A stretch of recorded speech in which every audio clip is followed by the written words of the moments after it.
York, saying, you know Benny Jet? You know where Benny Jet is? And he's talking to strangers, man, saying, you know where Benny Jet is? And they're looking at him like, what? And it's true story. You know, he started asking people, you know where Benny the Jet is? You know, this and that. And people looking at him. Finally, somebody that knew me had a card of me, grabbed his card, came to Hollywood and asking people where I'm at. And truly, when I asked him, he didn't speak very good English, very broken English. And I told him, you know, and he had a rude awakening when he came to my gym. And he's like many, but he came not knowing much English, packed his bag, came here, came to my dojo, put out of a taxi, put his bags out, and he was just staring at the Just Gym. And my wife calls me and says, you better come over here. We got a crazy guy. We got a crazy guy looking, man, in front of our dojo. He's just staring. And my wife said, you better come over here. I get there and there, you know, and he comes in. I mean, he says it even more funnier than I do. But is this true?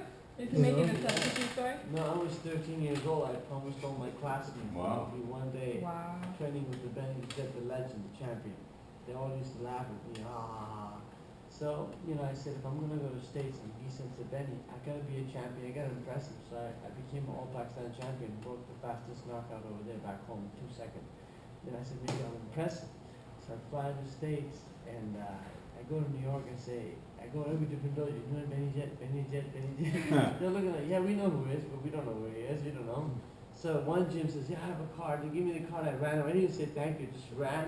I just ran straight home, made a phone call, told my sister to give a call. My English was not that good at that time.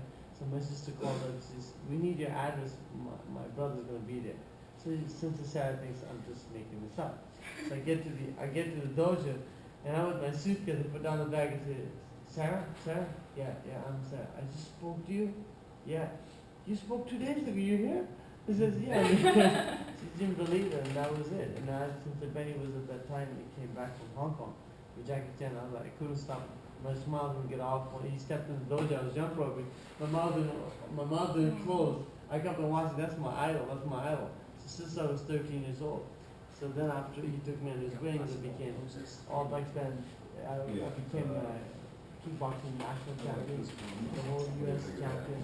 Then I turned to boxing, golden belt, professional kickboxing, and MMA, all this stuff. And it's all because I didn't even know how to cook food. You got to tell me one day, let me show you how to make food.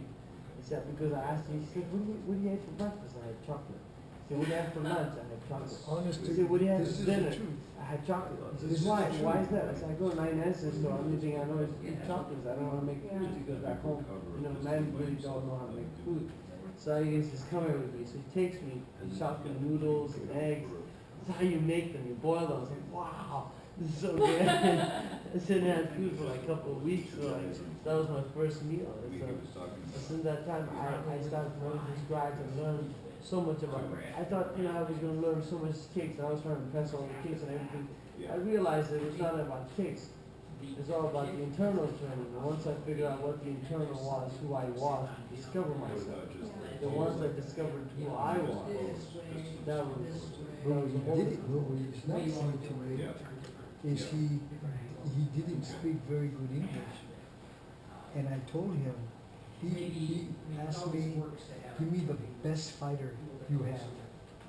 I want to show you. He wanted to show me how good he was, and I told one of my students that he's actually bald and he's an attorney.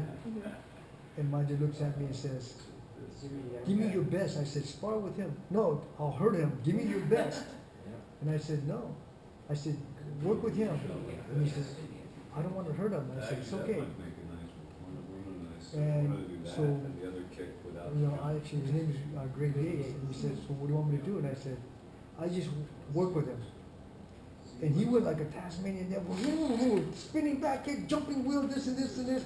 And so, and my guy's looking at me like, what do I do? And he was running circles around him, and I mean, and he just finished having, honest, in his bag, the chocolate was this big, that big, and that's what he would eat morning, afternoon, and night, because he didn't know what else to eat. Yeah. And the chocolate was that thick. I'm not exaggeration. He was spinning all over the place, and so I said, show him, hit him with the right cross. Boom. He dropped. His eyes got this big. He jumped up, and he went again after him, and then he hit him with the left hook and dropped him. And he couldn't understand. He ran out of the road. He went to the back, in the back parking lot, and he was so frustrated because this was his chance to prove to me that how good he was. He's the best in Pakistan. He was the best. And he wanted to show me how good he was. He wanted to be one of my fighters. Because when he came to me, he says, I'm your fighter. And what he meant, I want to be your fighter.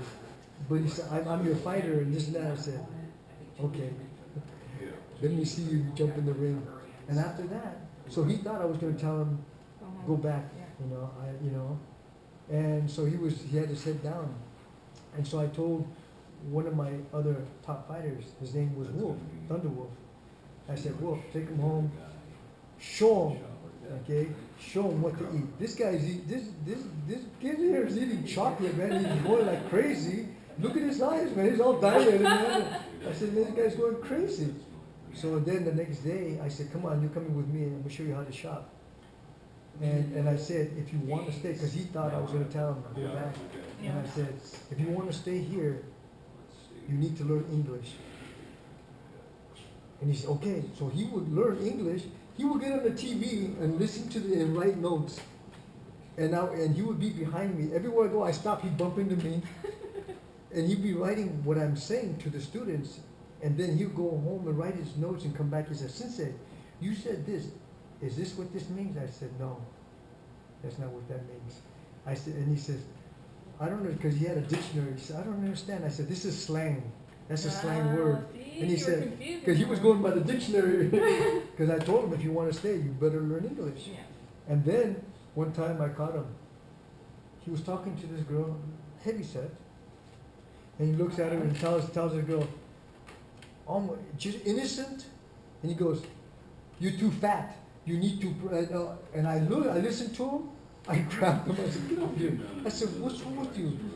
I said, you don't say that. He said, well, she is fat. I said, but don't say that.